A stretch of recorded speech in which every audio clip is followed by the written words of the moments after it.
Hi guys, this is Celeste. I'm just going to give y'all a little backyard tour of what's flowering right now. We'll update on upcoming mango season. But right now we have a lot of orchids blooming in the yard. It isn't a fruit thing, but it's something that I've gotten really into over the years. But we've just been mounting like Phalaenopsis, Dendrobium, and other orchids to our oak trees. And then we have our first Sacha Inchi nuts, which are in a pot. They're down here. It's Quechua language for jungle peanut is Sacha Inchi.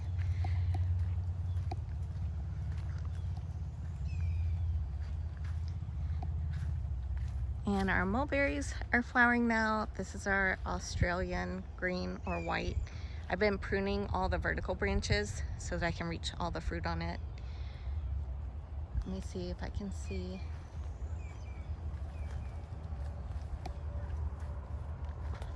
There's some of the fruit on that one.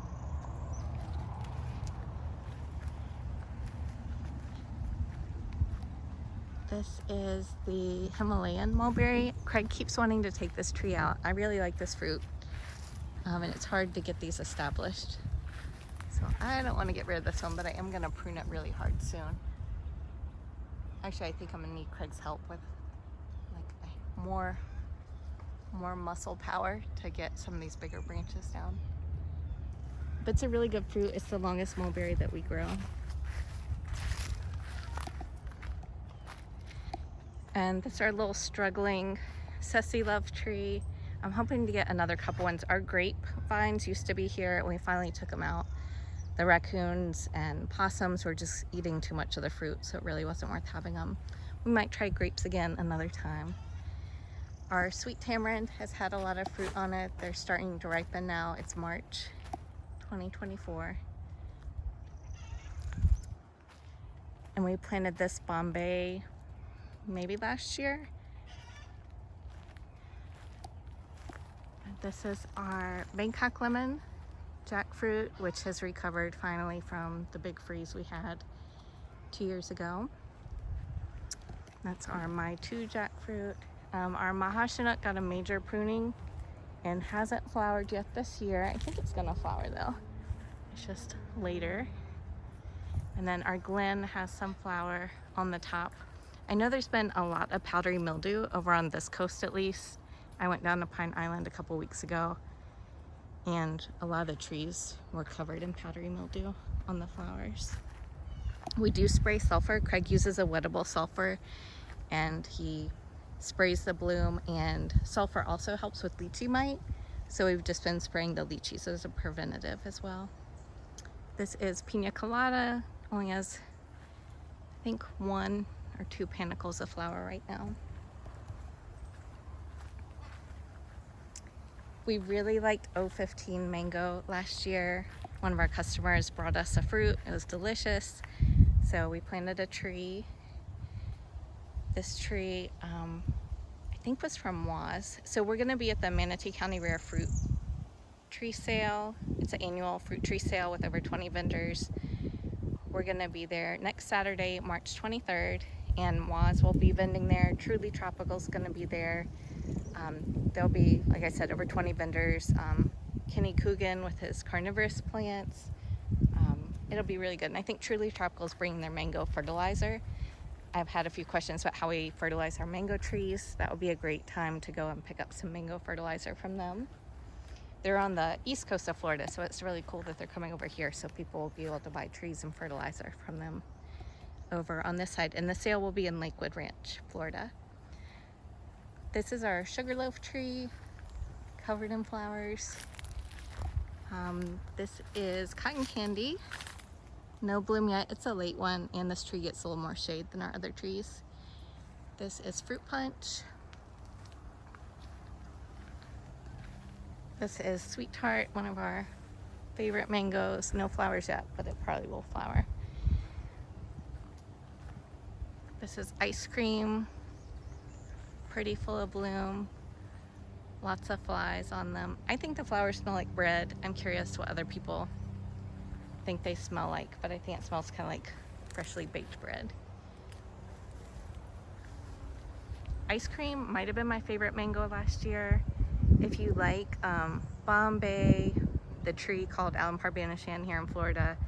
Trying to think what other mangoes, but just mangoes have a little bit of that, the flavor of spices and sweetness, just a complex flavored mango, then you'll probably like ice cream.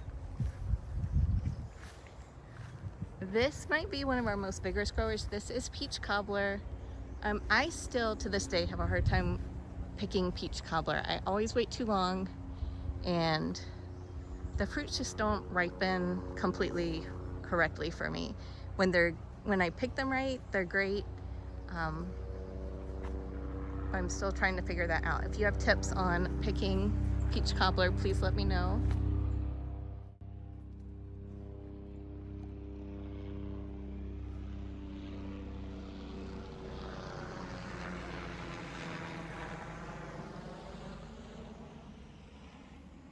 We had the 2 big oak trees. I applied for assistance from the USDA for cleanup after Ian for our farm, and I didn't hear anything until like early this year. So it was quite a while, but they said they were going to help us for a percentage of the cleanup. So we finally had the 2 oak trees that were uprooted. They ended up not living. We were going to leave them fallen and hope that they would live like they were, but they ended up dying. So we had those removed, and then we applied for a grant for a high tunnel. So we're going to do a high tunnel over here and plant some things in the ground.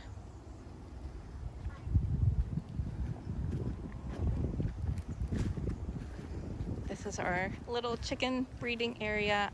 This is Phil. Phil was gifted to us by a friend. He's a little frizzle rooster, but he's in here with some of our hens.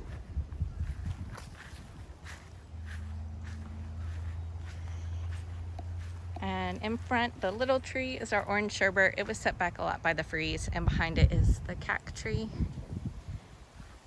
This is our hakip lychee, and it has been absolutely covered in honeybees. There's so many honeybees on it that they cause the petals to drip, and it almost sounds like it's raining.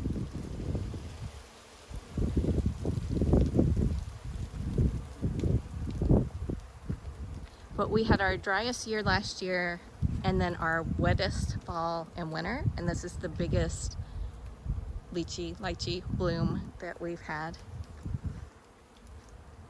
These trees are not on any irrigation, so I've been trying to water them more often, hoping that we'll get decent fruit set on them this year.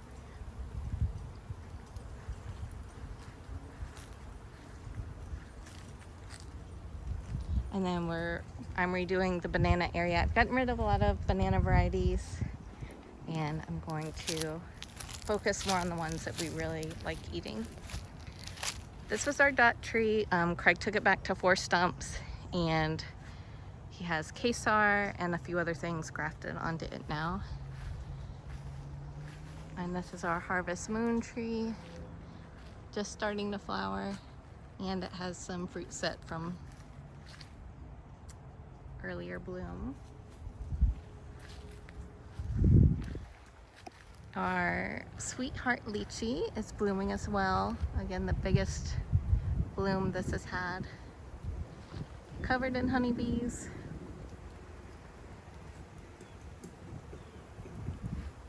And the longans are blooming as well. This one is Big Gem. This was from Wayne Clifton.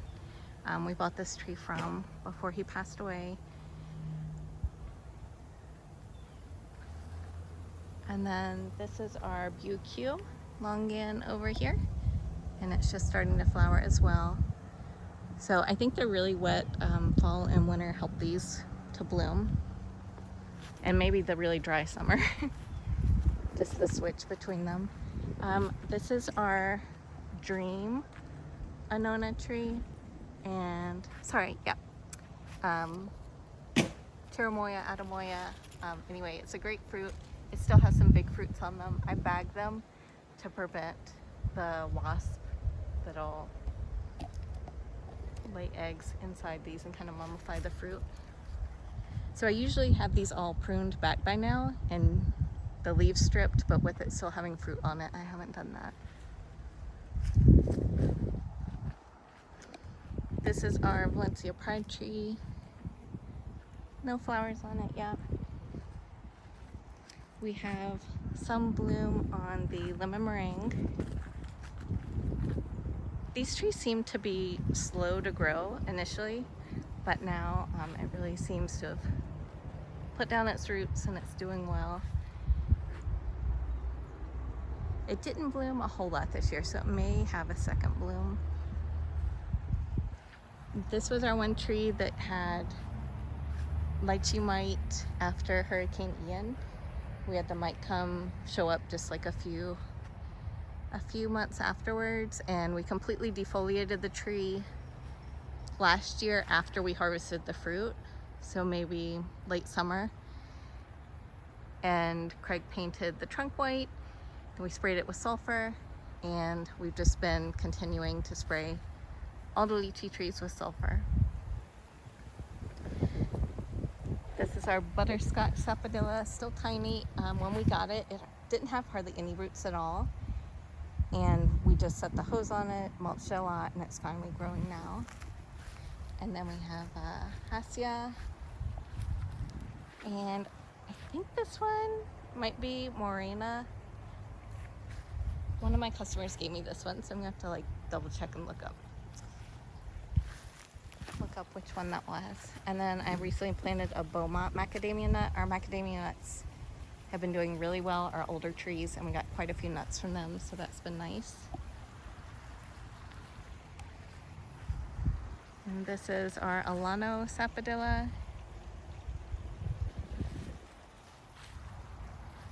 This is Silas Woods. It got a hard prune. No fruit on it right now. This one is Tikal. I think I'm gonna plant one more sapodilla tree. I have a Thomas sapodilla tree that Alex from Tropical Acres Farms recommended. I bought the tree at Laura Farms, and I'm gonna plant that one too because we did taste the fruit and I really enjoyed it.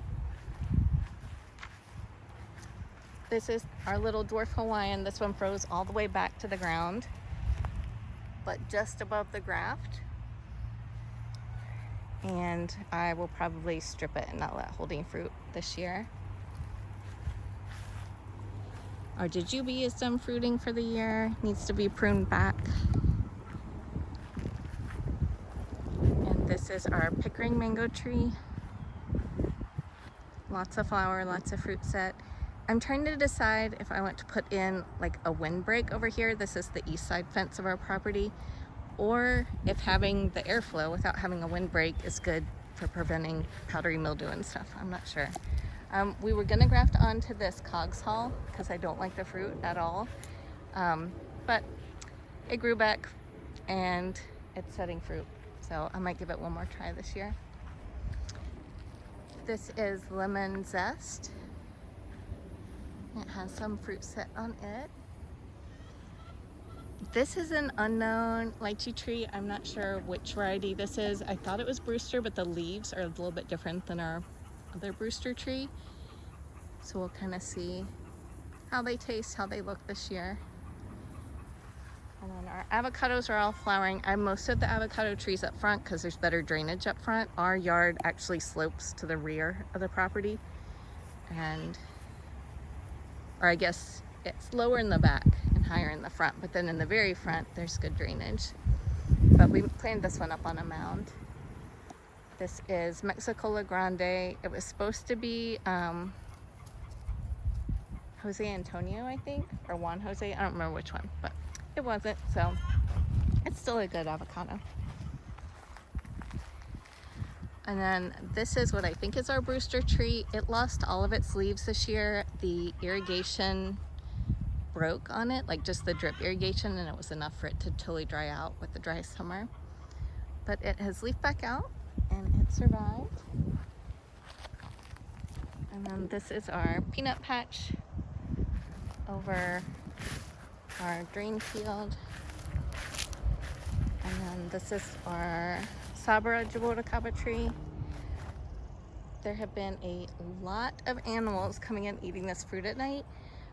My friend Daryl from Sweet Song Groves, he puts up that poultry wire, that electric poultry wire with like a car battery and solar panel. And I think that's really helped his fruit not get eaten. So I may purchase some of that and see how that works. And then I have 2 younger sabra trees that I planted, I don't know, maybe a couple years ago. And anyway, that is about all, I guess. I did want to show y'all a new puteria area that I planted. Actually, Craig planted the trees for me because Craig is much more meticulous about planting fruit trees than I am.